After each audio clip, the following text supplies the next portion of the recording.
ठीक है।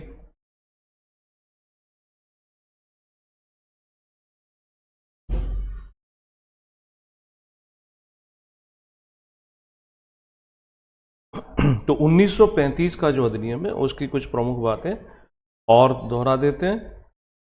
उसके बाद फिर देश जो 3 जून घोषणा पत्र है उन सब पर चलेंगे। तो 1935 का जो अधिनियम है, ये अधिनियम आया था,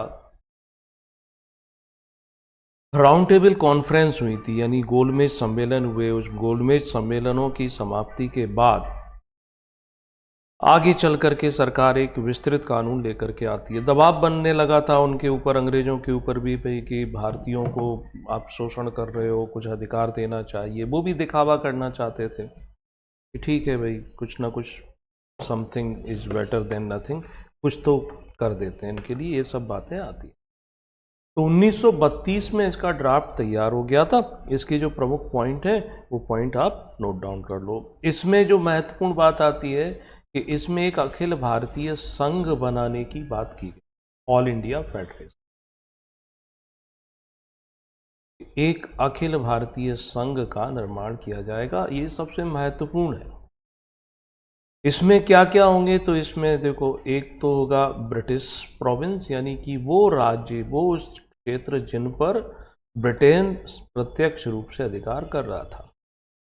और इसके साथ साथ क्या जुड़ जाएंगे, चीफ कमिश्नरी जो प्रांत होते थे, यानी ये कुछ विशेष क्लॉज के तहत बनाए जाते थे, वो उस समय के 6 थे।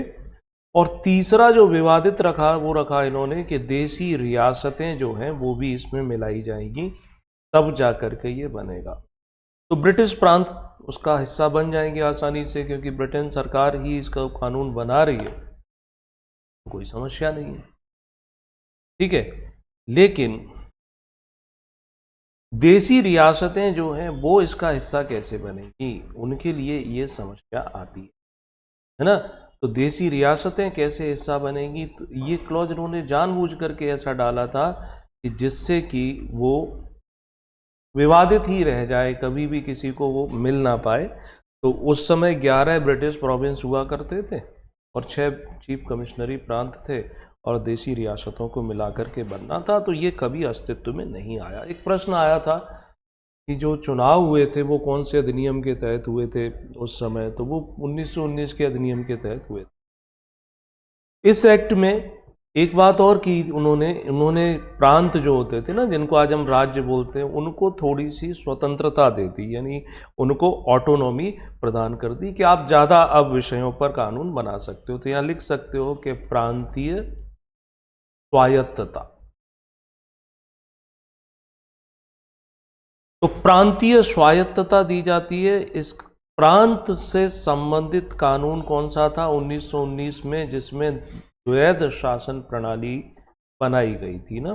तो द्वैध शासन प्रणाली में प्रांतों को स्वतंत्रता नहीं थी कि मंत्री भी यदि कोई कानून बना देते हैं तो मंत्री के कानून को वो गवर्नर क्या कर देता था, वीटो करके अपनी कार्यकारिणी को ट्रांसफर कर देता था। तो वो प्रावधान इसके द्वारा समाप्त कर दिया गया कि द्वैध शासन प्रणाली जो है वो हम अब समाप्त कर देते हैं। अब प्रांतों को अधिकार मिल जाएगा कि वो ज़्यादा विषयों पर कानून बना सकते हैं, उनको और ज़्यादा संवैधानिक अधिकार दे देते हैं। लेकिन दूसरी तरफ इन्होंने क्या किया कि केंद्र को ज़्यादा शक्तिशाली बनाते हैं, तो केंद्र में द्वैध शासन प्रणाली की शुरुआत कर दी गई। वायसराय जो है वो और ज़्यादा शक्तिशाली रहेगा। ठीक, विषय जो थे, अलग अलग जो विषय थे, उन विषयों का बंटवारा किया गया कि कौन किस संबंध में कानून बना सकता है। तो विषय यानी कि इसमें 3 लिस्ट बनाई गई। एक है संघ सूची, संघ सूची में 59 टॉपिक रख दिए गए जिन पर केंद्र जो था वो कानून बनाएगा। दूसरी तरफ राज्य सूची थी, उसमें 54 रख दिए गए, इन पर राज्य अलग अलग जो हैं उनके विधानमंडल कानून बनाएंगे। और ये समवर्ती थी कि दोनों मिलकर के कानून बना सकते थे। 36 विषय उसमें रखे गए थे। अगर केंद्र और राज्य प्रोविंस के कानून में विरोधाभास हो तो किसका माना जाएगा, केंद्र का माना जाएगा, राज्य का नहीं माना जाएगा। इनके अतिरिक्त भी यदि कोई विषय आता है तो उस पर कानून बनाने का अधिकार किसको दिया गया, वायसराय को दिया गया, जिसे क्या बोलते हैं, अवशिष्ट शक्तियां, रेसिड्यूरी पावर जो थी वो इनको मिली। अगर प्रश्न आ जाए कि बताओ इस आर्टिकल, इस अधिनियम में कुल कितने अनुच्छेद थे, तो वो भी आपको याद कर लेना चाहिए, लिख लेना चाहिए कि ये 1935 के अधिनियम में उस समय अनुच्छेदों की संख्या 321। अनुच्छेद से मतलब है कि आर्टिकल, अनुच्छेद अपने आप में एक कानून होता है। तो 321 कानून उस समय 321। ये पूछ लें कि बताओ इसमें शेड्यूल कितने थे, अनुसूचियों की संख्या इस 35 के अधिनियम में कितनी थी, तो उनकी संख्या थी 10। आज हमारे संविधान में है 12, और मूल रूप से जब संविधान बना था उस समय अनुसूचियों की संख्या हुआ करती थी 8, है ना।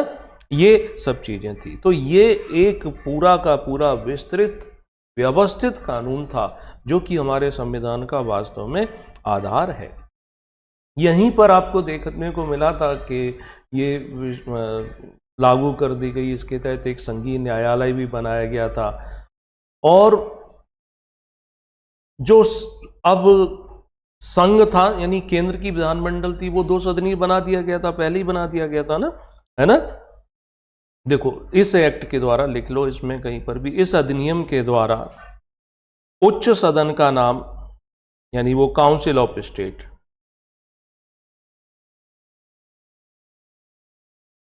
और निम्न सदन का नाम लोअर हाउस रखा गया।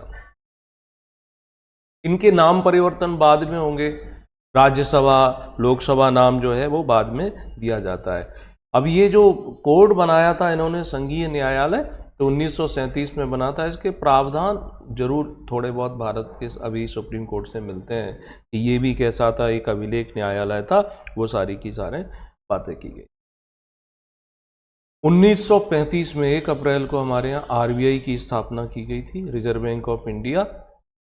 तो जब ये बनाया था आरबीआई, उस समय दूसरे जो बैंक होते हैं वैसे ही काम करता था। दूसरे बैंक क्या होते हैं कि आम व्यक्ति जा करके अपना खाता खुलवा सकता है, पैसे जमा कर सकता है, निकाल सकता है, ये भी ये काम करता था। लेकिन देश की आज़ादी के बाद इस कामों पर रोक लगा दी जाती है, और इसको क्या बना देते हैं कि बैंकों पर नियंत्रण रखने वाला यानी कंट्रोलिंग बॉडी बना देते हैं। अब हम और आप जा करके उसमें अकाउंट नहीं ओपन करवा सकते। ये सब बातें जो थी इस अधिनियम, 1935 का अधिनियम बड़े भाग तो लागू हो नहीं पाए थे, 1919 के आधार पर ही काम चल रहा था। अब ये दूसरे विश्व युद्ध का समय है, तो दूसरे विश्व युद्ध में यानी ब्रिटेन और दूसरी तरफ जापान एक विरोधी के रूप में थे। जापान अपनी शक्ति को बढ़ाता जा रहा है।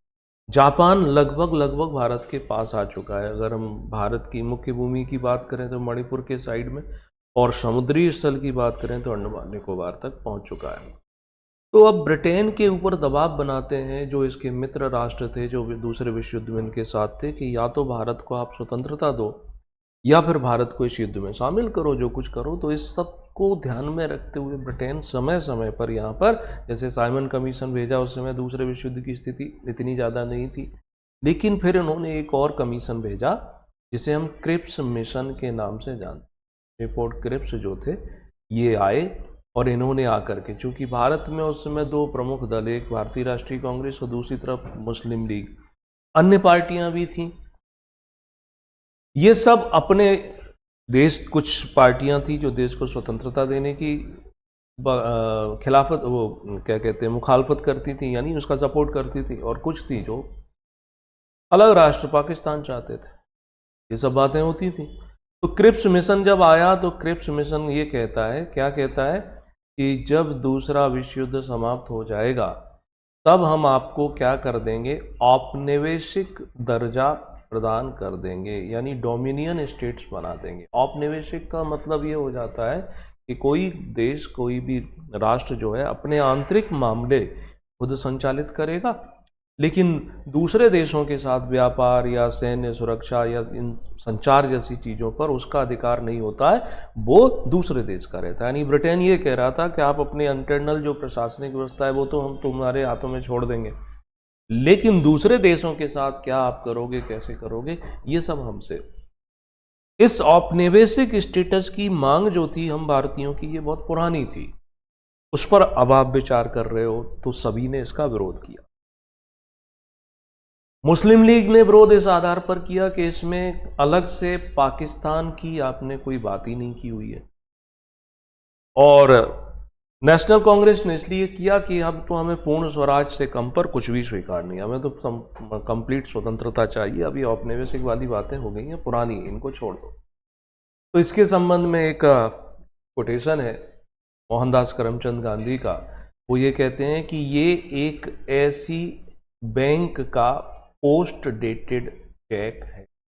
पोस्ट डेटेड का मतलब है आगे की डेट में, जैसे आज मैं आपको चेक दूं और डेट डाल दूं 3 महीने या 6 महीने के बाद में, तब जाके आप उसे बैंक में लगा के कैश कराओगे। अभी तुरंत गए तुरंत नहीं ले सकते। तो पोस्ट डेटेड यानी बाद की आप डेट दे रहे हो। कि ये क्या कहते हैं कि दूसरा विश्व युद्ध जब समाप्त हो जाएगा, वर्ल्ड वार 2 जब समाप्त होगा, तब हम आपको औपनिवेशिक दर्जा दे देंगे। अब दूसरा विश्व युद्ध समाप्त होगा, उस समय तुम बचे ना बचे, ये क्या गारंटी है? तो वो कहते हैं कि ये एक ऐसी बैंक का पोस्ट डेटेड चेक था जो बैंक नष्ट होने वाला था। ओवरऑल क्रिप्स मिशन की सिफारिशों को नकार दिया। अब क्रिप्स मिशन की सिफारिशें नकार दी गई, जापान और आगे बढ़ता जाता है, प्लस भारत के क्रांतिकारी भी अपने क्रांति के बल पर आज़ादी का समर्थन करते हैं। सुभाष चंद्र बोस कमांडर बना दिए जाते हैं इंडियन नेशनल आर्मी के। तब जाकर के फिर से कोशिशें की गई कि अब, और प्लस अमेरिका भी इस युद्ध में कूद पड़ता है और उसने जापान में नागासाकी और हिरोशिमा पर पहली बार परमाणु बम गिराए गए, जिससे जापान अब सरेंडर कर देता है, यानी दूसरा विश्व युद्ध समाप्त होता है। दूसरे विश्व युद्ध की समाप्ति के बाद ये तय किया गया कि अब कोई भी देश किसी भी दूसरे देश पर अधिकार नहीं करेगा, उसको अपने अधीन बनाकर नहीं रखेगा। अगर उसकी इच्छा है तो रख सकता है, अदरवाइज उसको स्वतंत्रता दो। तो इन सब कारणों की वजह से स्थितियां अब ऐसी बनी कि यहाँ पर एक मिशन भेजा, से बोलते हैं कैबिनेट मिशन। कैबिनेट मिशन इसलिए कहते हैं क्योंकि इसमें ब्रिटिश कैबिनेट के 3, एक थे पैथिक लॉरेंस जो इस मिशन के अध्यक्ष थे, स्टेफोर्ड क्रिप्स जो पहले आ चुके थे वो भी रखे गए थे, और एबी अलेक्जेंडर। तो कैबिनेट मिशन जब भारत आया तो कैबिनेट मिशन अब कहता है कि ठीक है, हम आपको स्वतंत्रता दे देंगे, लेकिन इसके लिए ज़रूरी है कि अब आप क्या करो, कि संविधान सभा का निर्माण। तो हमारी जो संविधान सभा है वास्तव में किसकी सलाह पर बनी हुई है? कैबिनेट मिशन की सलाह पर बनी हुई है जो संविधान सभा थी। आलोचना भी की जाती है इस संविधान सभा की कि ये एक स्वतंत्र देश की सभा नहीं थी, क्योंकि इसकी सिफारिश ही एक दूसरा गुलाम देश कर रहा है, उसके आधार पर आपने इसका गठन किया। तो संविधान सभा बनेगी, वो अपना काम करेगी, आगे चल कर के स्थितियां बदलने लगती हैं और दंगे फसाद शुरू हो जाते। जब लगने लगा कि भारत को तो अब स्वतंत्र किया ही जाएगा, तो मुस्लिम लीग जो थी वो अपनी हरकतें करना शुरू कर देती। उसे लगा कि हमारे पास तो कुछ भी नहीं मिलेगा, तो दंगे शुरू हुए। तो माउंटबेटन को यहाँ वायसराय बनाकर भेजा गया।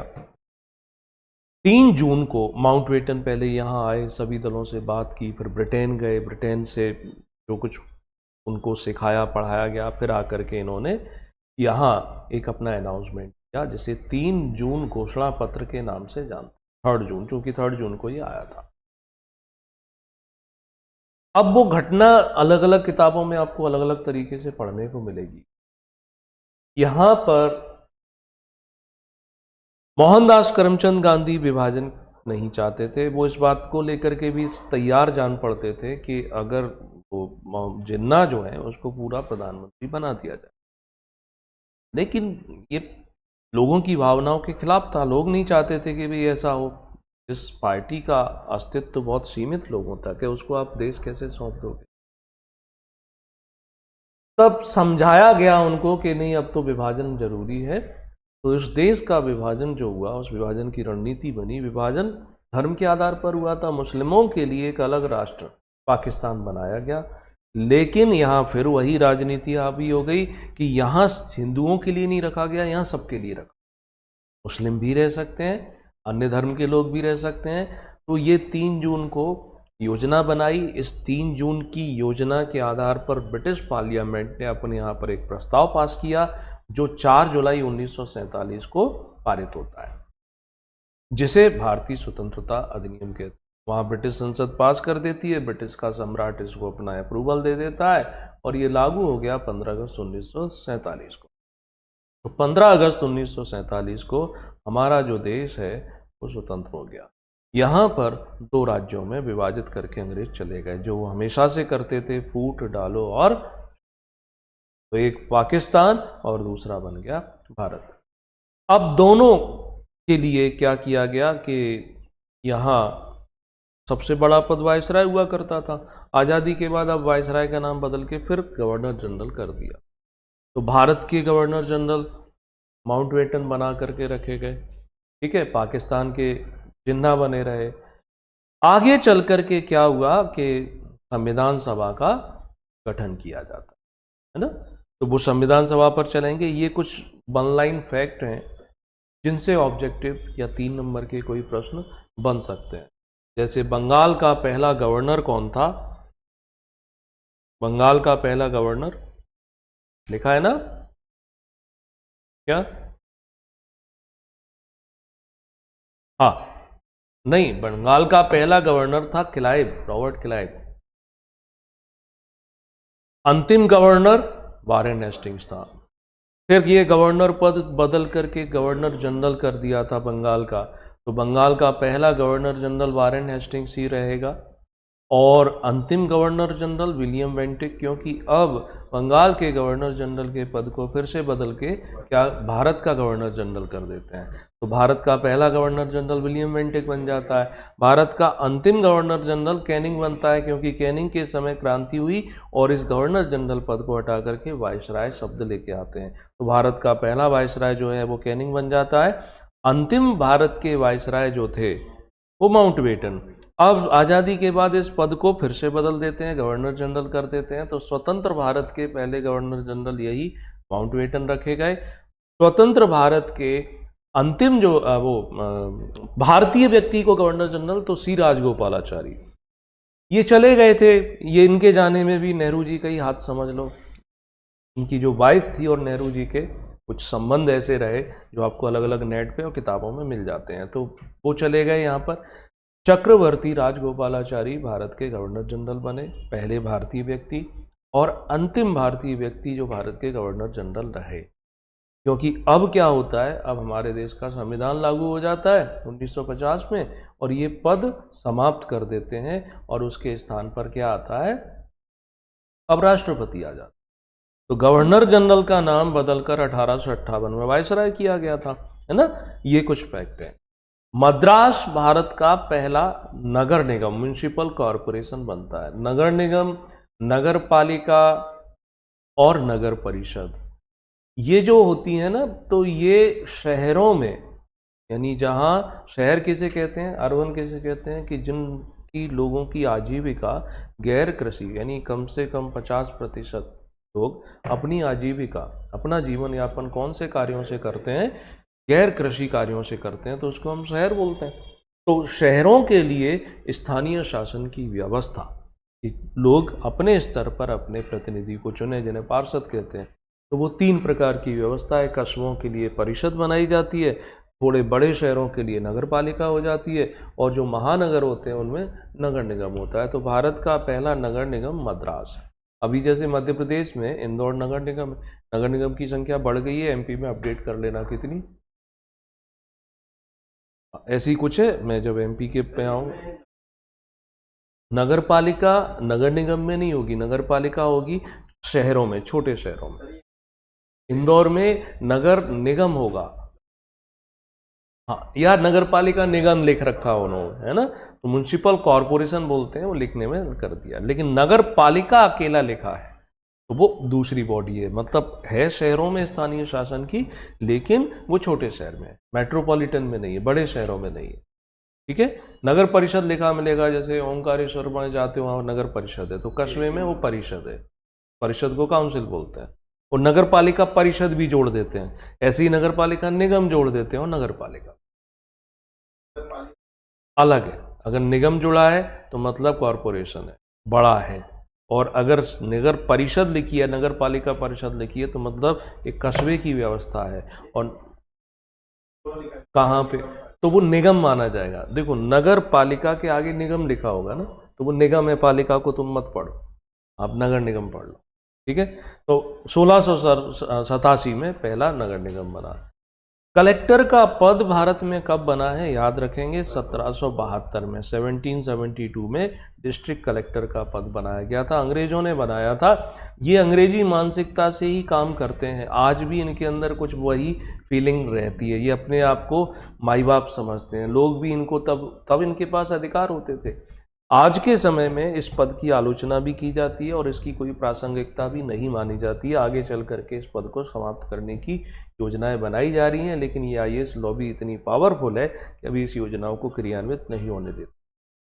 तो जिला कलेक्टर का पद बनाया किसने, उस समय वारेन हेस्टिंग्स जो थे। 1829 में विलियम बेंटिक ने कमिश्नर पद बनाया। अगर आप थोड़े प्रशासनिक व्यवस्था को समझने की कोशिश करो, सामान्य प्रशासन जिसे हम कहते हैं, तो क्या रहता है ना कि सबसे लेवल पर ग्राम आते हैं, ग्राम के बाद फिर क्या होता है, ब्लॉक बांट, प्रशासनिक व्यवस्था के रूप में, है ना।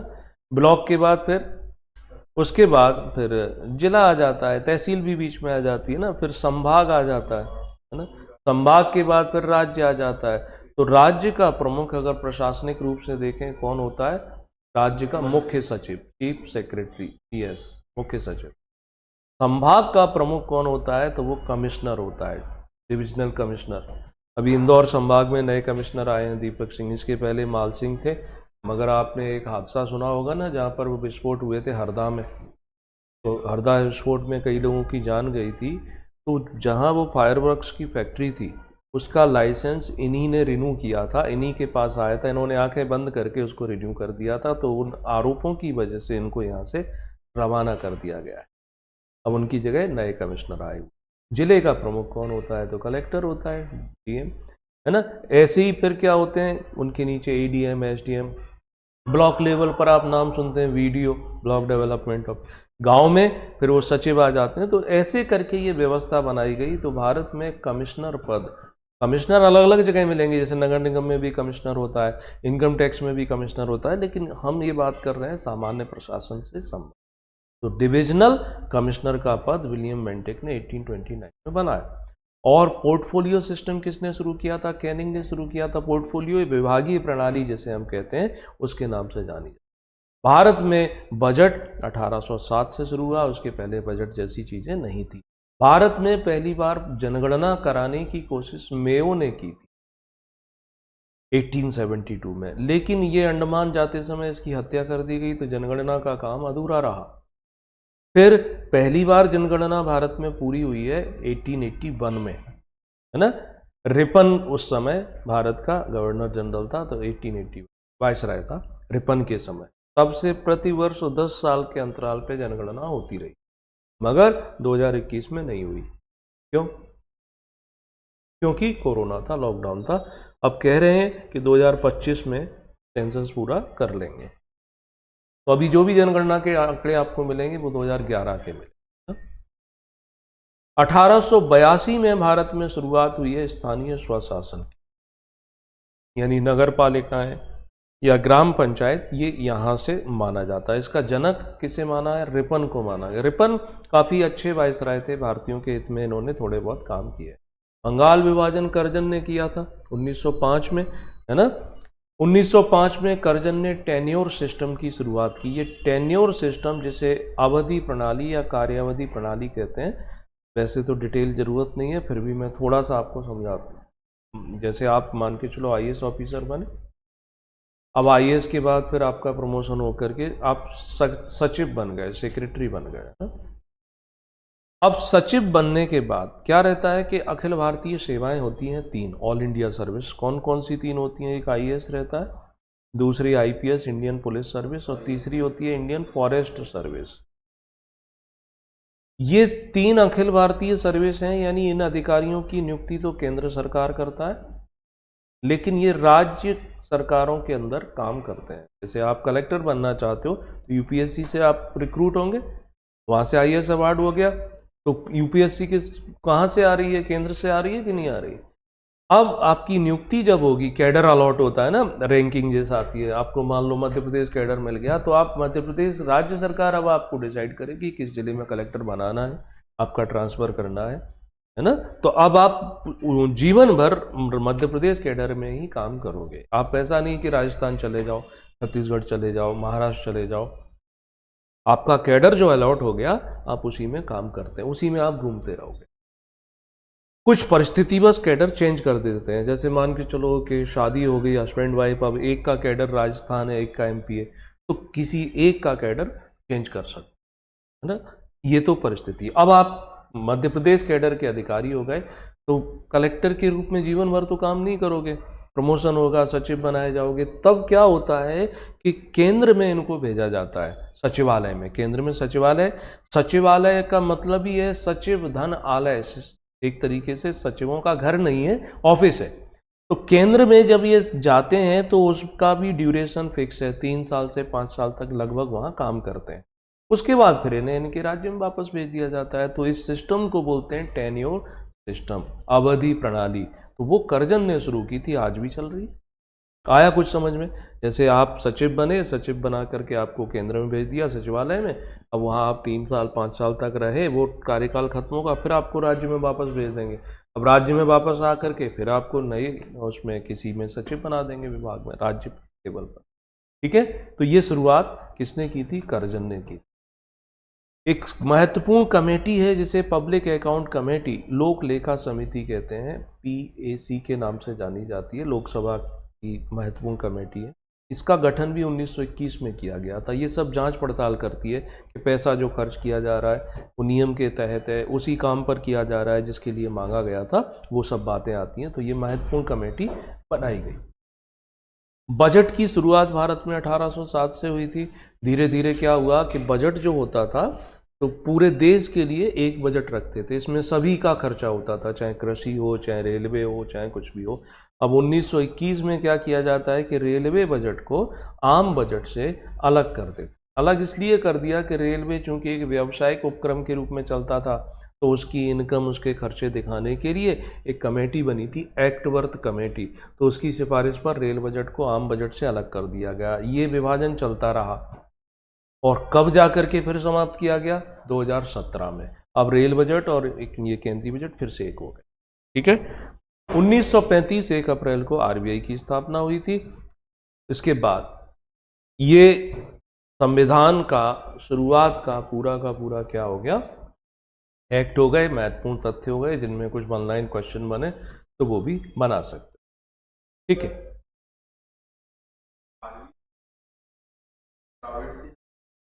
पहले तो एक प्राइवेट के रूप में ही खोला गया था, बस उसको अतिरिक्त काम सौंपे गए थे।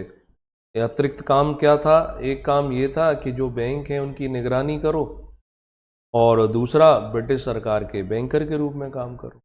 अब ये भारत सरकार का बैंक, मतलब उसका राष्ट्रीयकरण कर लिया गया, यानी राष्ट्र की संपत्ति हो गई, सब कुछ अब सरकार के अंडर में।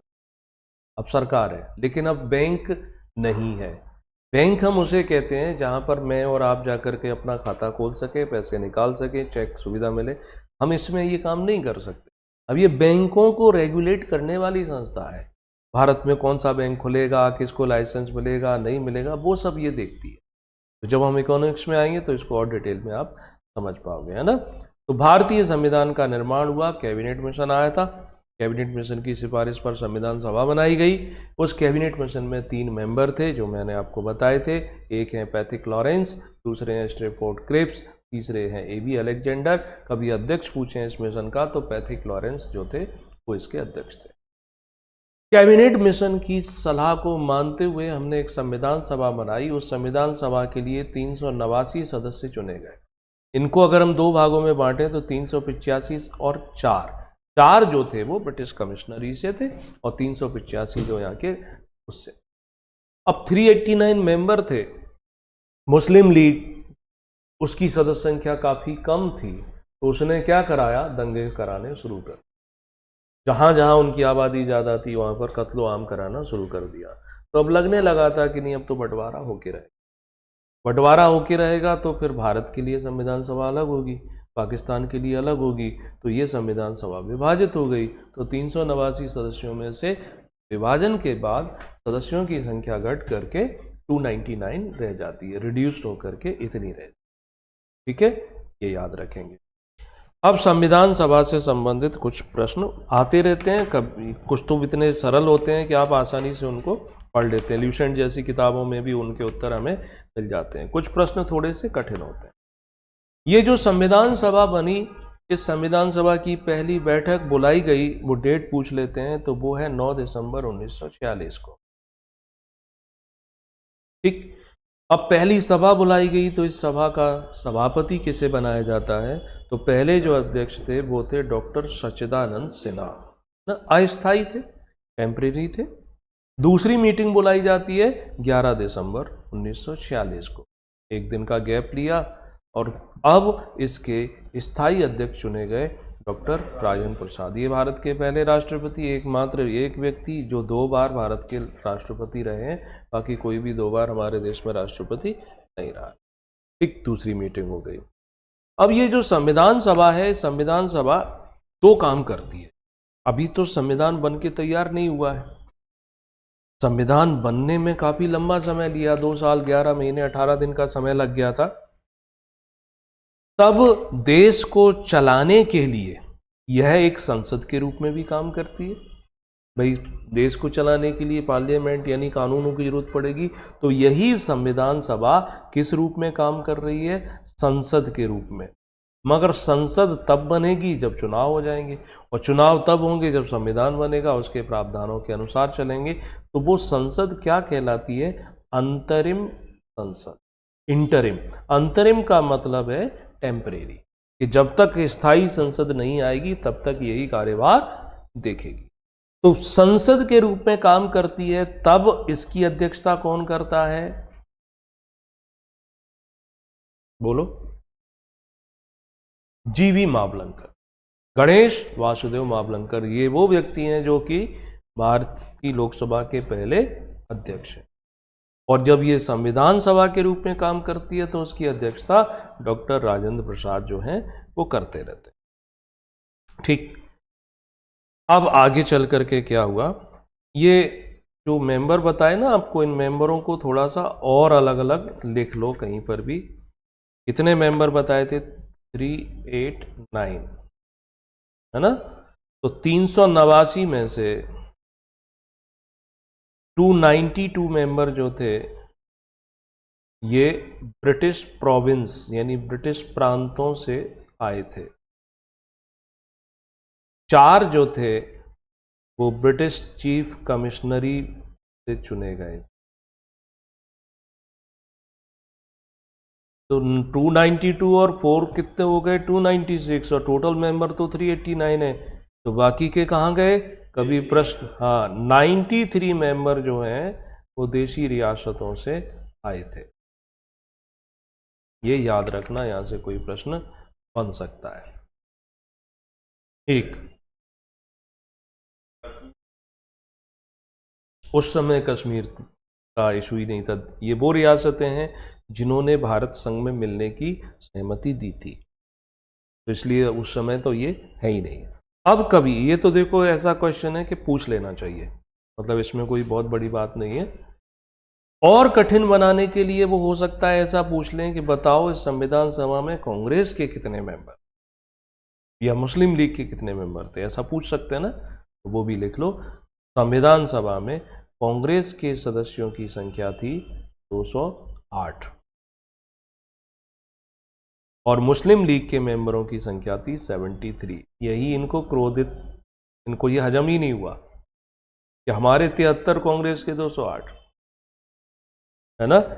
तो संविधान सभा में अपनी कमजोर स्थिति को देखते हुए मुस्लिम लीग ने संविधान सभा का बहिष्कार करना शुरू कर दिया। तो जो मीटिंग बुलाई थी ना पहली 9 दिसंबर 1946 को, मुस्लिम लीग ने पार्टिसिपेट ही नहीं किया, जानबूझ के नहीं किया। भाई हमारे हाथ में आया क्या है? कुछ नहीं। ठीक है, ये पॉइंट याद रखोगे। अब देखो संविधान सभा जो है, इस संविधान सभा एक तरीके से समझ लो कि इसका गठन भी कोई एक फेज में नहीं हुआ है, 3 चरणों में ये चली है। 3 कौन कौन से संविधान सभा के गठन के चरण है? कि पहला चरण है कि जब इसकी स्थापना की बात की जाती है, यानी कि कैबिनेट मिशन की सिफारिश। फर्स्ट फेज है कैबिनेट मिशन। इसकी सिफारिश के आधार पर 389 सदस्यों को चुना जाना। ठीक है, पहला चरण हो गया। इन्होंने बोला था कि संविधान सभा बनाओ, अब उसमें 10 लाख पर एक प्रतिनिधि रखा गया। लेकिन ये 389 सदस्य तो पूरे भारत के हैं, जिसमें बांग्लादेश भी है, पाकिस्तान भी है। मुस्लिम लीग ने दंगा शुरू कर दिया, वो पार्टिसिपेट ही नहीं करती है, 9 दिसंबर को भी नहीं आती है। तब जाकर के ये स्पष्ट हो गया ना कि अब भारत का तो विभाजन होगा, तो भारत का विभाजन होगा, यानी कि अब यहां विभाजन किस योजना के आधार पर हुआ था? माउंटबेटन ने जो योजना दी थी ना 3 जून की, तो दूसरा चरण यहां से शुरू हो जाता है 3 जून 1947। विभाजन और देश का विभाजन, इसका मतलब क्या है कि संविधान सभा का भी विभाजन होगा। संविधान सभा का विभाजन भी होगा, यानी कहने का मतलब यह है कि संविधान सभा फिर से पुनर्गठित की जाएगी ना।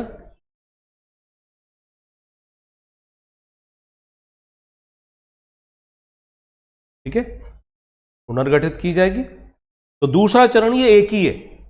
इसमें पहला चरण कैबिनेट मिशन, 389 सदस्य बन गए, तो अब पुनर्गठित। तीसरा आता है संविधान सभा में, जो इन्होंने पूछा कि सर कश्मीर उस समय थी कि नहीं थी। कश्मीर थी, हैदराबाद थे, कुछ ऐसी रियासतें थी जो अभी तक तो इसमें मिली नहीं थी। तो तीसरा चरण देशी रियासतों से संबंधित।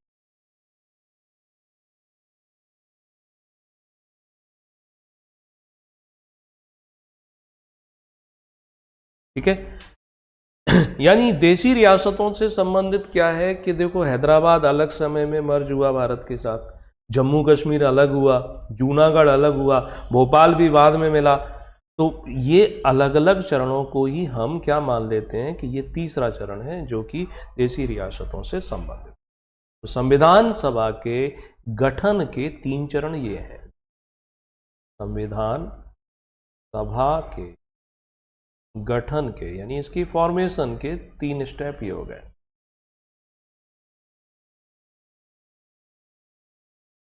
अब नेक्स्ट, संविधान सभा काम करती है भाई। तो संविधान सभा काम करती है, उसने लंबा समय लिया, 2 साल 11 महीने ये सब चीजें ली, लेकिन उसके काम करने को भी हम कॉमनली 3 भागों में बांट सकते। तो लिखो, वो गठन के चरण थे, अब संविधान सभा के 3 चरण, 3 फेज में ये काम करे। पहला,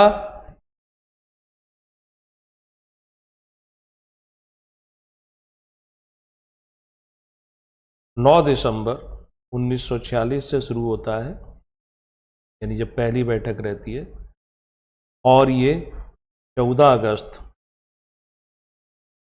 1947 तक काम करती है। इस समय तक उसने काम किया था जैसे कैबिनेट मिशन ने उसको बताया था, उसके अनुसार ये काम कर रही थी। एक चरण ये हो गया। दूसरे चरण की शुरुआत मानी जाती है 15 अगस्त 1947, और ये कब तक चलता है? जब तक हमारा संविधान बनकर के तैयार हो गया। बनकर तैयार हुआ है 26 नवंबर 1949 को, यानी इस दौरान संविधान सभा हमारी एक अंतरिम संसद के रूप में काम कर रही है। अंतरिम संसद है, यानी कि इसको पूरी सत्ता प्राप्त है ना। तो अस्थायी संसद या अंतरिम संसद के रूप में काम करती। दूसरा चरण, ठीक। तीसरा चरण माना जाता है कब से? 27 नवंबर से शुरू हुआ है, 27 नवंबर 1949 से शुरू हुआ है। अब इसने क्या काम किया है कि देखो, संविधान 26 नवंबर को तैयार हो गया, 26 जनवरी 50 को लागू हुआ।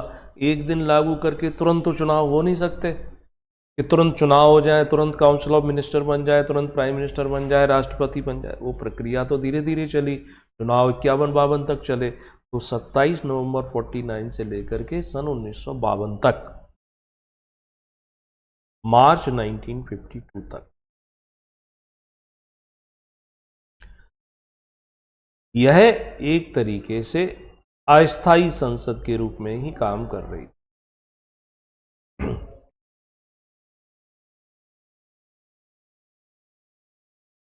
ओके, ये याद रखोगे। संविधान सभा को लेके जो प्रश्न बनेंगे वो मुझे लगता है यहाँ पे कुछ कुछ के आंसर मिल जाएंगे, कुछ आपको कभी हो सकते ऐसी परिस्थिति बने एग्जाम हॉल में कि कॉमन सेंस लगाना पड़े, वो जरूरी है। आगे बढ़ते हैं। संविधान सभा गठन हो गया था, क्यों बनी है, क्या करेगी, उसका उद्देश्य क्या है? तो ऑब्जेक्टिव प्रपोजल की बात आती है, जिन्हें हम उद्देश्य प्रस्ताव कहते हैं। प्रश्न एक बन जाता है कि उद्देश्य प्रस्ताव किसने प्रस्तुत किया, बताओ। हाँ, तो उद्देश्य प्रस्ताव मिस्टर जवाहरलाल नेहरू ने प्रस्तुत किया था। कब किया था? डेट है 13 दिसंबर 1940 को। और इनके उद्देश्य प्रस्ताव को संविधान सभा ने अप्रूवल दिया, यानी स्वीकृत किया 22 जनवरी 1947 को। 22 जनवरी 1947 को ये स्वीकृति मिल जाती है कि ये सब काम हो। हमारे संविधान को, संविधान सभा को संविधान बनाने में 2 साल और 18 दिन का समय लगा। मतलब ऑलमोस्ट 3 साल ही हो गए, और 12 दिन होते 3 साल हो जाते। 3 साल में एक संविधान बनाया। अगर इसकी आलोचना करें तो ये बड़ी आलोचना है कि एक संविधान को बनाने में इतना समय ले लिया, और बनाने के नाम पर आपने किया क्या? मौलिकता तो है ही नहीं। मौलिकता का मतलब है खुद से कुछ किया हो। आपने तो दूसरे देशों के संविधानों से कॉपी पेस्ट करते गए, कुछ अमेरिका से, कुछ ब्रिटेन से, कुछ फ्रांस से, यानी विश्व के 60 से अधिक देशों के संविधानों का अध्ययन किया, और वहां की बातों को लेकर के आपने हमारे संविधान में पेस्ट कर दिया। विश्व का सबसे बड़ा और लिखित संविधान तैयार कर दिया, और आज भी लोग संविधान के नाम पर संतुष्ट नहीं है, बोलते हैं संविधान में परिवर्तन की जरूरत है। अभी एक सांसद महोदय बोल रहे थे, हेगड़े जी, कि अगर 400 से ज़्यादा सीटें आई तो हम संविधान में परिवर्तन कर देंगे। तो संविधान अब कर देंगे, बदल देंगे। आपको 400 सीटों का इंतजार नहीं करना है, आप अभी भी बदल सकते हो, क्योंकि संविधान में संशोधन 3 प्रकार से होता है: विशेष बहुमत, साधारण बहुमत। विशेष बहुमत मिल गया, कर दोगे। इंदिरा गांधी ने बदला है। कांग्रेस विरोध करती है कि नहीं देखो ये ऐसा है, तो कांग्रेस के जो लोग हैं उन्होंने तो संविधान को इतना बदला है। 42वां संशोधन, जिस संशोधन को ही अपने आप में मिनी कॉन्स्टिट्यूशन कहते थे, जब जैसी सुविधा जान पड़ी तब बदलते रहे। तो ये आज का जो युग है बड़ा खतरनाक है, सोशल मीडिया का युग है, कि आपकी कही गई बातों को सनसनीखेज बना करके कोई फैला दे, या आप बोलते हैं पूरा सेंटेंस थोड़ा सा हिस्सा लेकर के घुमा दे के देखो ये तो आलोचना कर रहा है, तो तुरंत दंगे फसाद होने लगते हैं। तो आलोचना के कई पॉइंट बनते हैं। तो संविधान में परिवर्तन करना संसद का अधिकार है, बिल्कुल कर सकती है, कोई नहीं रोक सकता, बहुमत में होगा वो कर सकता है। तो कोई उन्होंने ऐसी बात नहीं की कि नहीं, समय समय पर हर सरकारों ने किया है, इवन कर रहे हैं। आरक्षण को ही अगर देख लें, आरक्षण अस्थायी व्यवस्था थी, 10 साल तक चलनी थी, आज भी लगातार है। हर बार 10 साल की समाप्ति पर इसमें संशोधन कर दिया जाता। ठीक, तो इसको बनाने में ये तो अब आलोचना के पॉइंट है, लेकिन पॉजिटिव बात भी बोल सकते हो। हर चीज की बुराई है तो उसकी अच्छाई भी थी, कि क्यों इतना समय लगाया, क्यों? क्योंकि हम वो लोग ये सोचते थे कि कहीं फिर से ऐसी स्थिति ना बन जाए कि हमारा देश गुलाम हो जाए, या उन लोगों के हाथ में पावर चली जाए जो फिर से तानाशाही करें। उससे बचना चाहते थे। बचने के लिए जो भी विश्व में उपलब्ध संविधान थे उनका अध्ययन किया, और उनमें से जो अच्छी बातें थी वो लेकर आए। अगर नहीं करते तो कैसे पता चलता कि किस देश में कौन सी व्यवस्था चल रही है? ये भी अच्छी बात। तो आलोचना के पॉइंट भी बनेंगे, और इसमें आलोचना के साथ साथ इसके समर्थन के कथन भी बनेंगे। 2 साल 11 महीने 18 दिन का समय लिया, संविधान बनकर के तैयार हो जाता है हमारा 26 नवंबर 1949 को। इसे क्या कहते हैं? इसको हम संविधान दिवस के रूप में 26 नवंबर को मनाते हैं। संविधान लागू किया जाता है 26 जनवरी 1950 को। ये इंतजार क्यों, जबकि बन करके तो तैयार हो गया नवंबर में, आप 2 महीने इंतजार क्यों कर रहे हो? तो उसके पीछे विशेष कोई कारण ऐसा नहीं था कि संविधान बन गया है तो तुरंत लागू कर दो, कुछ व्यवस्थाएं हमारी बिगड़ जाएंगी। भारत का प्रतीकात्मक पहला स्वतंत्रता दिवस 26 जनवरी को मनाया गया था 1930 में, तो उस दिन की याद के संदर्भ में इसे 26 जनवरी को लागू किया जाए। मगर इसके 3 प्रावधान उसी समय लागू हो गए थे। कौन कौन से 3 प्रावधान? नागरिकता संबंधी जो क्लॉज थे, निर्वाचन संबंधी जो प्रावधान थे, और अंतरिम संसद संबंधी, है ना, यही शायद 3 प्रावधान जो थे उस समय लागू हुए। शेष संविधान बाद में लागू होता है। संविधान सभा से संबंधित समितियां, वो भी देखेंगे। और इस संविधान में अलग अलग देशों से कुछ बातें ली तो बहुत सारी गई, लेकिन जो महत्वपूर्ण पॉइंट है वो हम याद कर लेंगे। तो विभिन्न देशों से हमने इस संविधान में कुछ बातें ली। सबसे ज़्यादा हिस्सा हमने ब्रिटेन से लिया हुआ है। तो ब्रिटेन से क्या प्रमुख बातें भारतीय संविधान में ऐड ऑन की गई? सबसे पहला आता है पार्लियामेंट्री सिस्टम, संसदीय शासन प्रणाली। ब्रिटेन में शासन करने की जो प्रणाली है वो पार्लियामेंट्री है, संसद को ज़्यादा शक्तियां मिली हैं। हमारे देश में भी संसद को ज़्यादा शक्तियां दी गई हैं। तो जो संसद के कार्य प्रणाली है, कैसे विधेयक प्रस्तुत किए जाएंगे, कैसे पारित होंगे, क्या चर्चा होगी, वो सब कुछ वही प्रोविज़न दिए गए। तो संसदीय शासन प्रणाली ब्रिटेन से ली। फिर यहाँ लिखा है collective responsibility of cabinet. Collective का मतलब होता है सामूहिक, रेस्पॉन्सिबिलिटी का मतलब होता है उत्तरदायित्व, और कैबिनेट मतलब जो मंत्रिमंडल जिसे कहते हैं, तो मंत्रिमंडल का सामूहिक उत्तरदायित्व या मंत्रि परिषद का सामूहिक उत्तरदायित्व, वो प्रावधान ब्रिटेन में जैसा है वैसा ही हमारे देश में रखा है। अब प्रश्न उठता है कि ये है क्या प्रावधान? तो विस्तार से जानने के लिए हम जब पढ़ेंगे तब जानेंगे, लेकिन शॉर्ट में ऐसा समझ लो कि सामूहिक जिम्मेदारी तय की जा रही है। सामूहिक जिम्मेदारी कैसी होती है? मान के चलो क्लास में एक व्यक्ति को मॉनिटर बना दिया, या एक और टीचर बाहर चला गया। अब क्लास में कुछ टूट फूट होती है या कुछ कोई करता है, तो सजा किसको मिलती है? पूरी क्लास को मिलती है कि नहीं मिलती? बेशक एक ने किया हो, सबको मिलती है, या वो नहीं बताएगा तो सब पिटते हैं। तो यहाँ सामूहिक उत्तरदायित्व में कुछ ऐसा है कि मान लो किसी एक मंत्री के खिलाफ, इसके अगेंस्ट में कोई प्रस्ताव पास हो जाए संसद में, किसी एक मंत्री, जैसे आज के समय आपको कौन सा मंत्री नापसंद है, केंद्र की बात करें, आप किस मिनिस्टर को चाहते हो कि नहीं ये इसको नहीं होना चाहिए? स्मृति ईरानी को। जैसे मान लो ये स्मृति ईरानी को पसंद नहीं करते हैं कि इनको मंत्री पद से हटा देना चाहिए। अब सिर्फ स्मृति ईरानी के खिलाफ प्रस्ताव पास हो जाए, या स्मृति ईरानी अपनी तरफ से कोई विधेयक प्रस्तुत करती हैं और वो विधेयक पास नहीं होता है, तो इस्तीफा किसको देना चाहिए? स्मृति ईरानी को। या पद से कौन हटेगा? स्मृति ईरानी। यहां ऐसा नहीं होता। यहां सारी की सारी सरकार गिर जाएगी, सारे मंत्रियों को हटना पड़ेगा अगर एक मंत्री के खिलाफ भी प्रस्ताव पास हो जाता है, क्योंकि यहां सामूहिक जिम्मेदारी है। एक डूबेगा सब डूबेंगे, ये सब एक दूसरे को बचाते हैं। कोई ये नहीं कह सकते कि नहीं इस मंत्री का काम खराब है तो हमने तो सिर्फ इसके खिलाफ प्रस्ताव रखा था, इसको हटना चाहिए, नहीं। तो इसे बोलते हैं कलेक्टिव रेस्पॉन्सिबिलिटी ऑफ कैबिनेट, सामूहिक उत्तरदायित्व। क्या पूछ रहे हैं आप? हाँ, वहां पर भी यही परंपरा है। वहां हाँ भाई, पूरी सरकार जाएगी। जैसे मान के चलो ये अभी मोहन यादव वाला जो सरकार है, इनके किसी एक मंत्री के खिलाफ प्रस्ताव पास होता है तो सिर्फ उस मंत्री को बर्खास्त नहीं करेंगे, पूरी मंत्रिमंडल चला जाएगा। इसे कहते हैं सामूहिक उत्तरदायित्व, यानी एक नाव पे सभी सवार हैं, एक डूबेगा तो सब डूबेंगे। वैसे आपका विरोध क्यों है? राहुल गांधी के क्षेत्र को वहां से कब्जा कर लिया इसलिए? मेरा अपना व्यक्तिगत मानना यह है कि इस समय सबसे खराब जो मिनिस्टरशिप है वो है वित्त मंत्री साहिबा की, सबसे खराब, निर्मला सीतारमण। और जो परफॉर्मेंस सबसे अच्छा जिन मिनिस्टर का है वो है नितिन गडकरी जी का।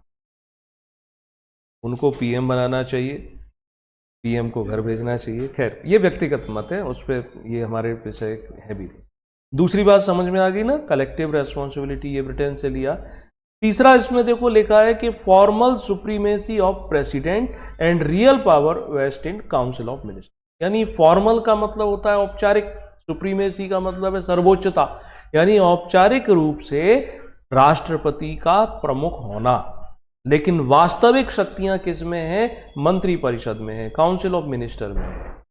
यह प्रावधान ब्रिटेन से लिया। इसको ऐसे समझते हैं कि हमारे देश में उनके यहाँ तो राष्ट्रपति नहीं होता है, राजा या रानी होते हैं, लेकिन वो राजा और रानी भी उनके सिर्फ औपचारिक हैं, उनको ज़्यादा शक्तियां नहीं मिली हैं। हमारे देश में राष्ट्रपति है, देश का प्रमुख माना गया है, लेकिन वास्तव में सारी शक्तियां काउंसिल ऑफ मिनिस्टर के पास हैं। ये जो सलाह देगा राष्ट्रपति को वही करना है, राष्ट्रपति अपनी मर्जी से नहीं कर सकता है। तो वास्तविक रियल पावर किसके पास है?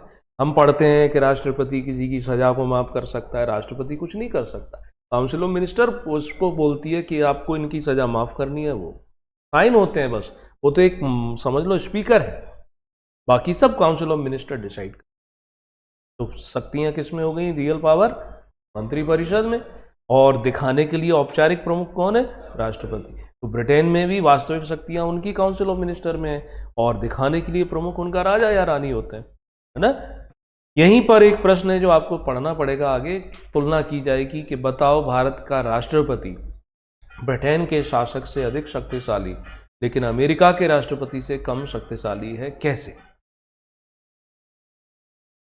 तो ब्रिटेन में भी तो सांसदीय प्रणाली है, तो वो आगे चल के समझ लेंगे। होता क्या है कि हमारा राष्ट्रपति ऐसा नहीं है कि बिल्कुल भी उसके पास पावर नहीं है, वो तो हुआ ये परंपरा बन गई।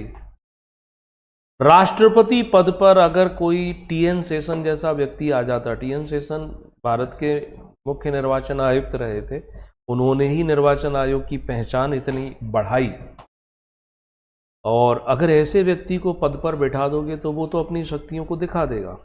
ये भी कहते हैं कि नेहरू जी अगर प्रेसिडेंट होते और डॉक्टर राजेंद्र प्रसाद अगर प्राइम मिनिस्टर होते तो राष्ट्रपति पद ज़्यादा अधिकार रख लेता, क्योंकि राजेंद्र प्रसाद जो थे वो जेंटलमैन थे, भद्र पुरुष थे। ठीक है, तो आगे समझो, ये बात समझ गए ना, औपचारिक प्रमुख। फिर अगला लिखा है इसमें लॉ मेकिंग प्रोसीजर, यानी कानून बनाने संबंधी जो प्रक्रिया है, विधि बनाने संबंधी प्रक्रिया, ये भी हमने ब्रिटेन से ली है। यानी पहले विधेयक प्रस्तुत करो, चाहे लोकसभा में चाहे राज्यसभा में, उसके बाद दोनों सदनों से पास करवाओ, फिर राष्ट्रपति से सिग्नेचर होंगे, फिर उसको नोटिफाइड कराओ। यही प्रक्रिया ब्रिटेन में चलती है, वही हमारे देश में चलती है। फिर लिखा है कि स्पीकर पोस्ट या post of speaker of legislature, यानी कि जो स्पीकर का पद है, जैसे हम अध्यक्ष बोलते हैं, तो वह पद भी ब्रिटेन से लिया गया। ठीक है, सिंगल सिटीजनशिप, एकल नागरिकता, ब्रिटेन में एकल नागरिकता है, हमारे देश में भी एकल नागरिकता रखी गई है, तो ये प्रावधान भी वहां से लिया है। सांसदों को विशेष अधिकार मिलते हैं, स्पेशल प्रिविलेज प्राप्त होते हैं, जैसे उन्हें संसद का सत्र चल रहा है तो 40 दिन पहले तक गिरफ्तार नहीं कर सकते, बिना स्पीकर की अनुमति से गिरफ्तार नहीं कर सकते। आपने देखा होगा कि केजरीवाल पीएम के खिलाफ जब बोलते हैं, अनर्गल को बोलते हैं, तो कहाँ बोलते हैं? वो अपने विधानसभा में बोलते हैं। वो कभी बाहर आकर के सार्वजनिक मंचों पर ऐसे भाषण नहीं देता है, विधानसभा में उल्टा सीधा भी बोल जाता है। क्यों? क्योंकि उसे मालूम है कि विधानसभा में कही गई बात के विरुद्ध किसी भी न्यायालय में कोई कार्यवाही नहीं हो सकती, कोई मानहानि का केस दायर नहीं हो सकता। और ये तो वो व्यक्ति है जिस पर इतने मानहानि के केस लगे हैं कि जहां पर माफीनामा देते देते तब जा करके, तो ये इसी वजह से कि संसद के अंदर, विधानमंडल के अंदर विधायक, सांसद, मंत्री ये कुछ भी बोलें, इनके खिलाफ कोई कार्यवाही नहीं करते, तो ऐसे कुछ इन्हें विशेष अधिकार प्राप्त होते। तो ये ब्रिटेन से ही चल रहा है। ऐसे और भी कुछ प्रावधान है, मगर इतने से हमारा काम चल जाएगा। भारत ऐसा ही तो है, यही तो है। हाँ, सरकार गिर जाती है। एक मंत्री के खिलाफ भी प्रस्ताव पास हो जाए या मंत्री चाहे कि मुझे ये विधेयक पास करवाना है और पास नहीं हुआ, तो इसका मतलब है सरकार को रिजाइन करना पड़ेगा।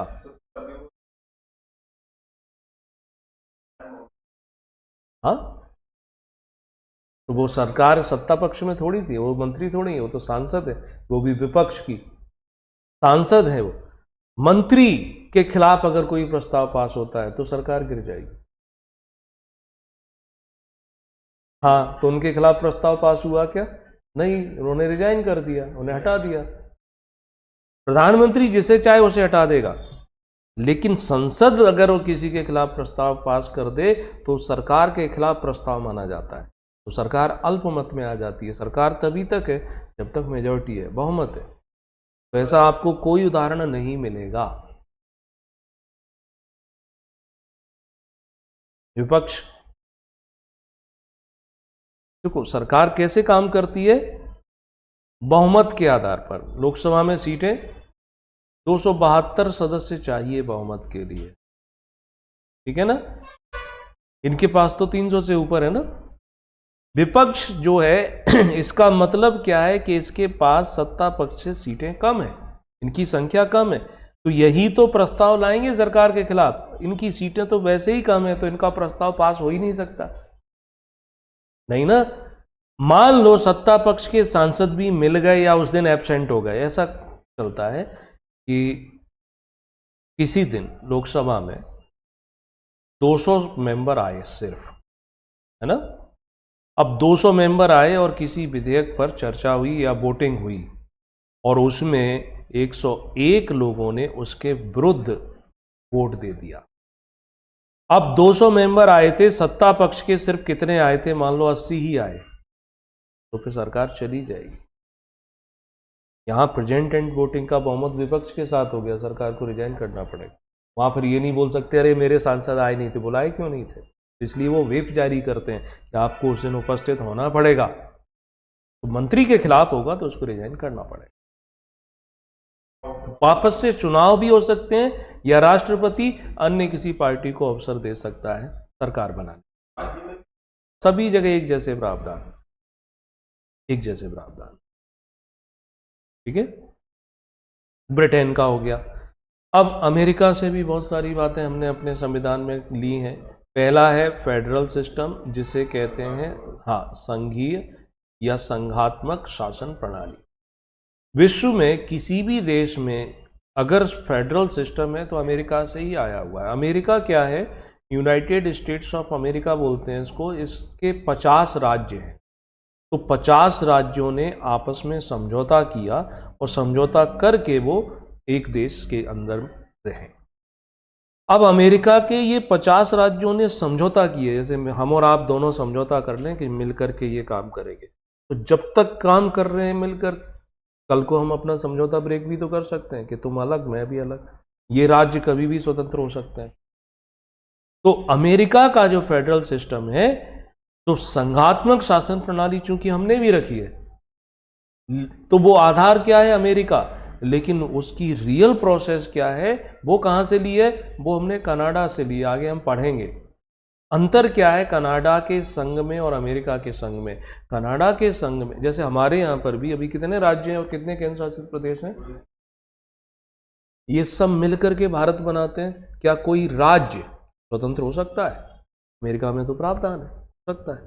तो हम यहां अलग नहीं हो सकते। तो हमारा संघ कनाडा के जैसा है, नेचर उसका, लेकिन प्रणाली अमेरिका की, क्योंकि संघात्मक व्यवस्था अमेरिका से ली गई। क्लियर? दूसरा, यहां क्या लिखा है? Supremacy of constitution. इसका मतलब होता है संविधान की सर्वोच्चता। तो संविधान सर्वोच्च है, ये बात अमेरिका में भी चलती है, तो वही बात हमारे देश में भी है। आप कई ऐसे न्यूज पढ़ते सुनते हैं, देखते रहते हैं। जैसे करंट उदाहरण ले लेते हैं, सीए, इसको लेकर के सुप्रीम कोर्ट भी चले गए कुछ लोग। एक तो मुस्लिम यूनियन उसने लगाई है, दूसरी असम की स्टूडेंट यूनियन की ये। अब सीएए जो कानून है, ये किसने बनाया है? संसद ने बनाया, और ये संविधान में संशोधन करने वाला कानून है। तो संसद ने संविधान संशोधन की प्रक्रिया का पालन किया, उसके बाद ये कानून बना, उसको लागू कर दिया। सुप्रीम कोर्ट इस कानून की अब सुनवाई करेगा। सुप्रीम कोर्ट आजकल हर चीज की सुनवाई करने लगता है, वो तो बैठे ही इसीलिए है, ऐसा लगता है वो अपने काम छोड़ के बस ये देखने में लगे हुए। करेगा, लेकिन सुप्रीम कोर्ट इस कानून को गैर कानूनी तभी बोल सकता है जब इसने पूरी प्रक्रिया का पालन न किया, अदरवाइज ये नहीं बोल सकता, है ना। देखो, हमारे यहां पर न्यायपालिका जो है ये संविधान की व्याख्या करती है, इंटरप्रिटेशन करती है। ये कानून बना नहीं सकते हैं, लॉ मेकिंग एजेंसी नहीं है, बने हुए कानून की त्रुटियां दूर कर सकते हैं। उसमें भी प्रोसीजर ये है कि ये प्रक्रिया, कोई कानून है तो उसने कानून निर्माण की पूरी प्रक्रिया का पालन किया है या नहीं किया है, इस आधार पर काम कर सकते हैं। बस ये नहीं देख सकते हैं कि कानून का उद्देश्य क्या है, वास्तव में ऑब्जेक्टिव इनके उसमें है ही नहीं अधिकार। अमेरिका का जो कोर्ट है वो दोनों चीजें देखता है, वो प्रक्रिया भी देखता है और वो ऑब्जेक्टिव भी देखता है कि वास्तव में ये कानून गलत ढंग उससे तो नहीं बना रहे। तो हमारे देश में ऐसा नहीं हो सकता। अगर ऐसा होता तो अभी तक यूनिवर्सल सिविल कोड लागू हो जाता, अभी तक ये जो आरक्षण है वो खत्म हो जाता, अभी तक ये जो SC/ST एट्रोसिटीज एक्ट है वो खत्म हो जाता, क्योंकि वो ये कर ही नहीं सकते, इनके अधिकार में नहीं। लेकिन आजकल पैसा है, हर व्यक्ति सुप्रीम कोर्ट पहुंच जाता है, पैसा है, उपलब्ध है, और सुप्रीम कोर्ट में भी कई ऐसे सारे लोग हैं जो नहीं होना चाहिए थे। अब जैसे आपको कुछ दिन पहले याद होगा, सुप्रीम कोर्ट के 5 जजों ने प्रेस कॉन्फ्रेंस की थी, मीडिया के सामने जाकर के वो भाषण देते हैं, याद होगा आपको, कुछ साल हो गए। अब ये जज मतलब कहां जा रहे हो, प्रेस कॉन्फ्रेंस कर रहे हो। भाई प्रेस वालों को, मीडिया वालों को तकलीफ होती है तो किसकी शरण में जाता है? जब शासन नहीं सुनता है, तो पुलिस नहीं सुनती है, तो आप कोर्ट की शरण में जाते हो। ये तो कोर्ट उल्टा पहुंच गया प्रेस कॉन्फ्रेंस करने। ये ऐसा कदम था जो इनको कभी करना ही नहीं चाहिए। इन्होंने संविधान का अतिक्रमण कर दिया। इन सबके खिलाफ महाभियोग बनता था, लेकिन सरकार ने नहीं चलाया। अभी का कुछ दिन पहले कोई हाईकोर्ट में किसी जज ने कुछ पब्लिकली कुछ पोस्ट कर दिया होगा, तो सुप्रीम कोर्ट उनको बोलता है, नाखुशी दिखाता है कि आपको मीडिया में नहीं जाना। तब कहाँ थे आप?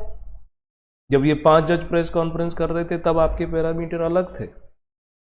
एक रिपोर्ट कहती है कि सुप्रीम कोर्ट, हाई कोर्ट, जजों के रिश्तेदार ही नातेदार वही सब जज बन जाते हैं। अभी के जो चीफ जस्टिस है उनके, है ना, कैसे आपका जो सिस्टम है ना, कॉलेजियम प्रणाली, आप उसमें ट्रांसपेरेंसी नहीं रख रहे हो, किसी भी तरीके से बता नहीं रहे हो कि क्या आधार है, किस आधार पर आप जजों का चयन कर लेते हो। 5 जज बैठ करके डिसाइड कर लेते हो, नाम भेज देते हो। आपने अभी चीफ इलेक्शन कमीशन के ऊपर कि इनकी नियुक्ति कैसे होती है, निर्वाचन आयुक्त की, उसमें संशोधन करवाने की बात उठा दी। यानी हर विभाग में ट्रांसपेरेंसी चाहिए, लेकिन हमारे खुद के विभाग में ट्रांसपेरेंसी, सरकार ने, संसद ने एक कानून बनाया, नेशनल जुडिशियरी कमीशन, जो ट्रांसपेरेंट था वो नियुक्ति, तो इन्होंने ही उसको खारिज कर दिया कि नहीं, ये संविधान का अतिक्रमण है, क्योंकि संविधान में क्या बोला गया है कि न्यायपालिका और कार्यपालिका अलग रहेगी। विश्व के किसी भी देश में ऐसा प्रावधान नहीं है कि जजों की नियुक्ति जज करते हो, भारत में कर लेते। खैर छोड़ो सब बातें, और ज़्यादा बोलोगे तो कंटेम्प्ट ऑफ कोर्ट भी लगा देंगे। ये सब वही करते हैं, न्यायपालिका के वही करते हैं। PSC के मुकदमे चल रहे हैं, सालों साल डेट बढ़ाते जा रहे हैं, लेकिन जब जुडिशरी सर्विस के मामले आते हैं तो तुरंत फैसला दे देते हैं। वहाँ पर कभी सालों साल नहीं चला, वहाँ तुरंत रिलैक्सेशन दे देते हैं, नियम बदल जाते हैं। चलो नहीं तो कंटेम्प्ट लग जाएगा। सुप्रीमेसी ऑफ कॉन्स्टिट्यूशन हो गई, संविधान सर्वोच्च है। कोई कानून अगर यहाँ पर निरस्त होता है तो इस आधार पर होगा कि संविधान में वो संविधान के अनुसार है या नहीं, है ना। संविधान के अनुसार नहीं होगा तो वो कैंसिल कर देंगे। तो संविधान की सर्वोच्चता।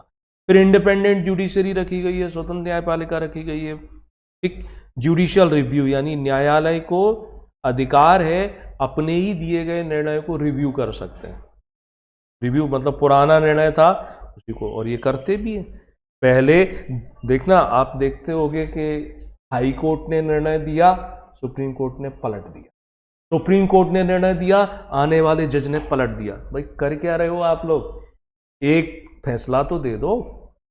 लोगों में कितनी भ्रांतियां होती हैं, है ना। पहले बोलते थे कि प्रस्तावना संविधान का भाग है, फिर बोलते हो नहीं है। तो ये रिव्यू कर सकते हैं। अगला है फंडामेंटल राइट्स, मौलिक अधिकार जो हैं विश्व में कहीं भी किसी भी संविधान में आए हैं। तो सबसे पहले अमेरिका में, अमेरिकी संविधान में थे, तो हमारे मौलिक अधिकार भी अमेरिकी संविधान से लिए गए। पोस्ट ऑफ प्रेसिडेंट, राष्ट्रपति का पद नाम, ये भी अमेरिका से लिया, क्योंकि ब्रिटेन में राष्ट्रपति पद नहीं होता है। हाँ, अधिकार ब्रिटेन से लिए हैं, लेकिन पद नाम अमेरिका से लिए। राष्ट्रपति का हटाने की प्रक्रिया, इम्पीचमेंट जिसे कहते हैं, महाभियोग, तो महाभियोग का प्रावधान भी अमेरिका से लिया गया। Approval of state legislature in constitutional amendment, Bharat के संविधान में संशोधन करने के लिए कुछ संशोधन ऐसे होते हैं जहां पर राज्यों की विधानमंडल से भी सहमति लेनी पड़ती है। जैसे पंचायती राज बनाया था तो उसमें भी लेनी पड़ी, तो वो प्रावधान भी अमेरिकी संविधान में थे कि वो भी अपने राज्यों से लेते हैं, तो ही लेना पड़ता।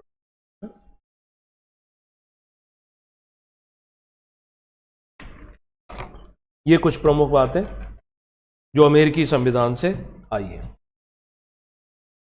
अब छोटे छोटे पॉइंट हैं। आयरलैंड का नाम आ जाए तो आयरलैंड से हमारे देश के संविधान में क्या आया है? तो पहला तो आता है directive principle of state policies, DPSPs बोलते हैं इनको, यानी नीति निर्देशक तत्व। तो नीति निर्देशक तत्व ये आयरलैंड के संविधान से लिए गए। जो अभी आप पूछ रहे थे ना, यूसीसी, समान नागरिक संहिता, तो ये संविधान का भाग 4 है, जिसमें लिखा है कि राज्य जब पॉलिसी बनाएगा तो इन तत्वों को ध्यान में रखेगा।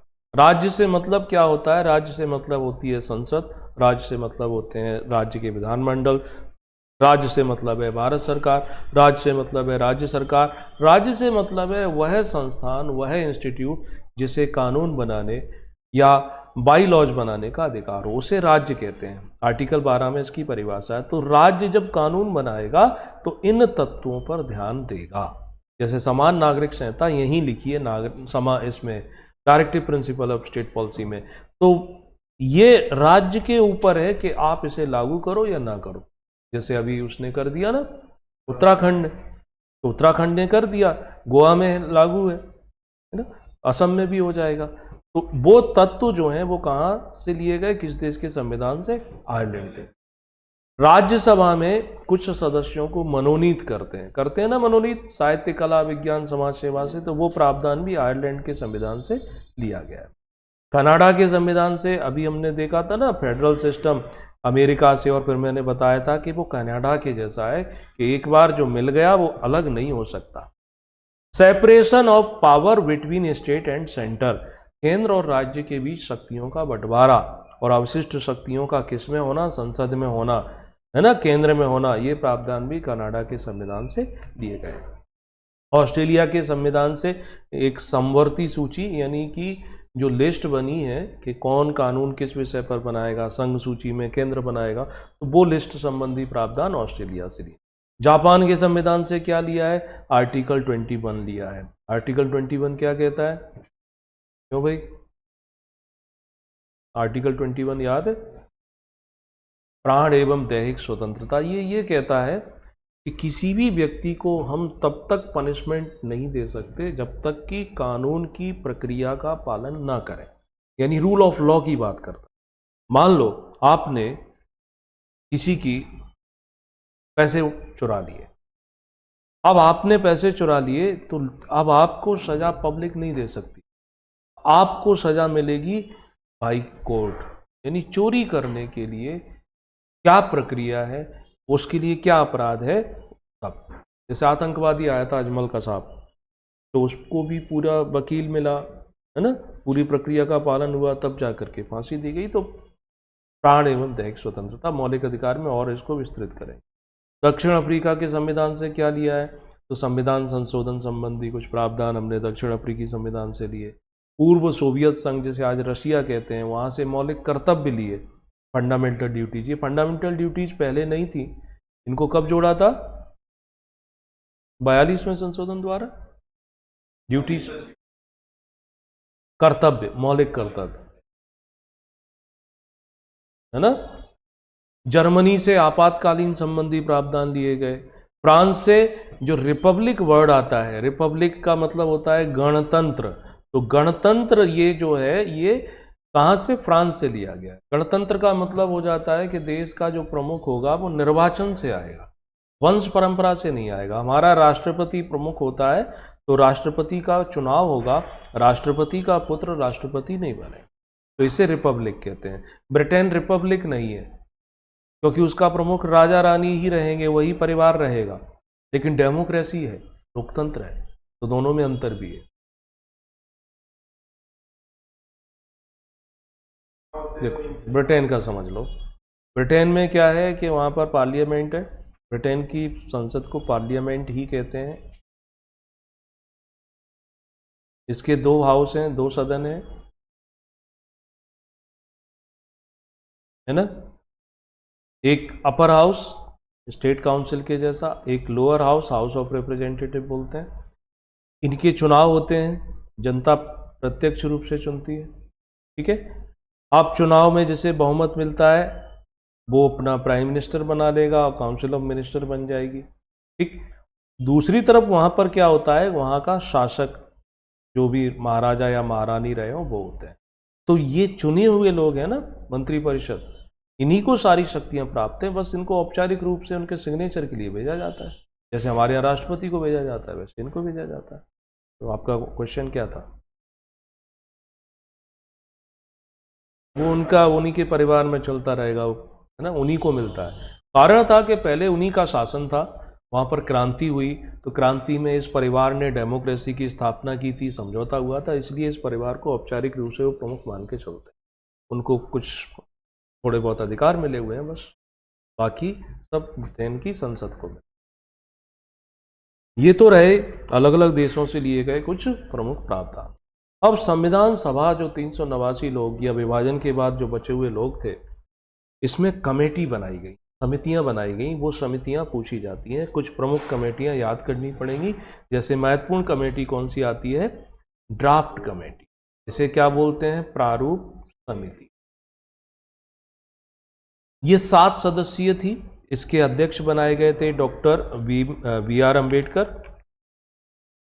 इस समिति ड्राफ्ट, जैसे कोई बिल्डिंग बनती है ना तो उसका आर्किटेक्ट पहले डिजाइन बनाता है, तो वैसे ही हमारे संविधान का एक प्रकार से ड्राफ्ट ये था।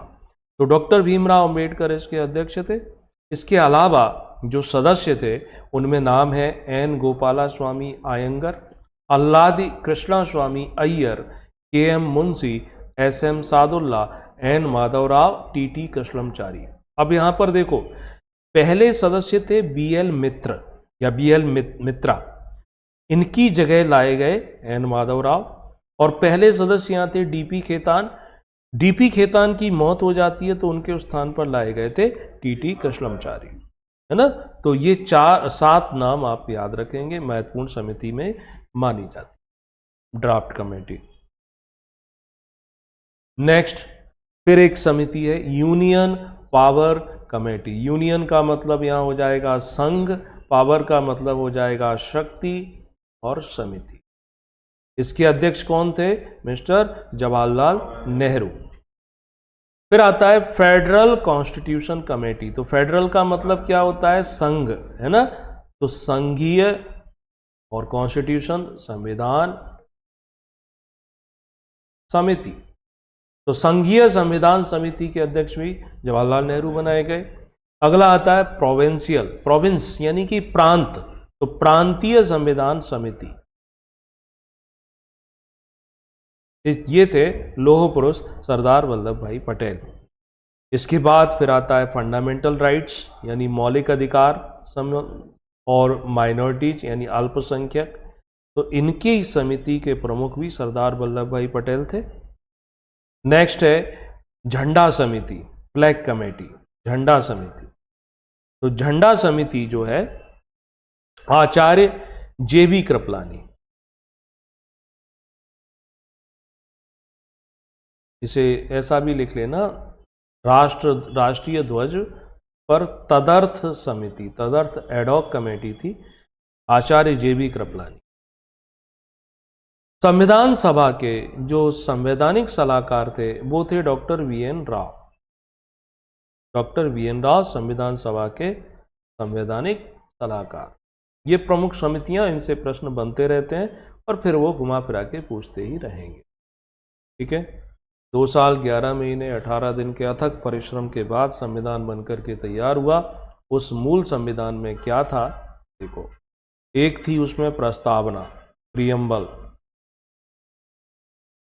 आज भी है, ये बीच वाला कॉलम है ओरिजिनल मूल संविधान की बात करता है, ये आज की स्थिति दिखाता है। आज भी प्रस्तावना है, लेकिन उस प्रस्तावना में 3 नए शब्द और जोड़े गए हैं, है ना। कौन कौन से शब्द जोड़े गए हैं? एक है समाजवादी यानी सोशल, दूसरा पंथ निरपेक्ष, सेक्युलर जिसे बोलते हैं, और तीसरा शब्द है और अखंडता। संविधान के भाग उस समय 22 थे, 22 पार्ट में बटा है। आज भी 22 ही है, लेकिन अगर हम 4A को नया पार्ट मान लें, 9A को नया पार्ट मान लें और 14A को भी नया भाग मान लें, तो फिर इन भागों की संख्या 25 हो।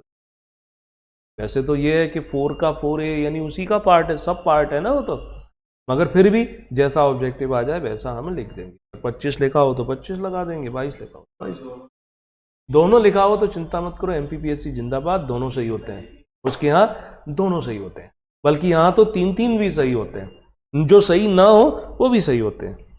ये धन्य है इस मामले में। आर्टिकल, अनुच्छेदों की संख्या 395 है।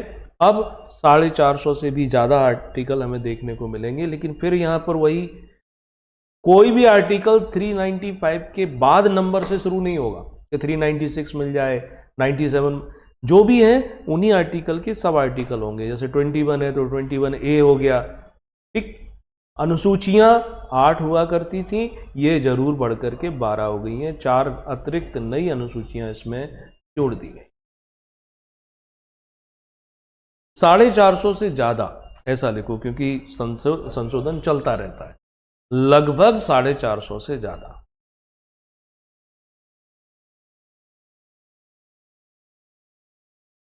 ठीक है, याद रहेगा ये।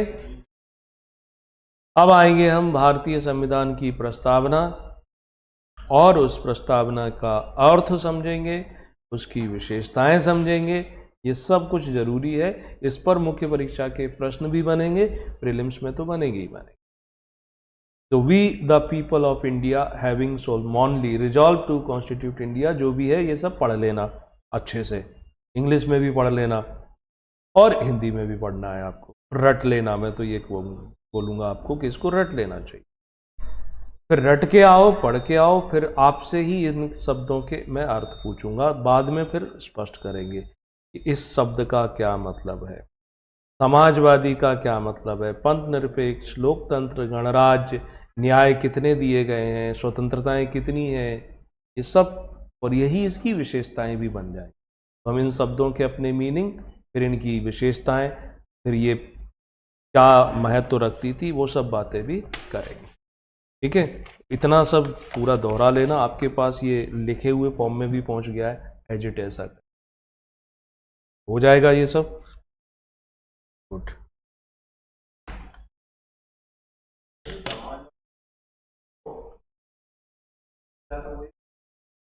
वो ही रहता है, हमारे संविधान में कहीं भी स्पष्ट रूप से समाज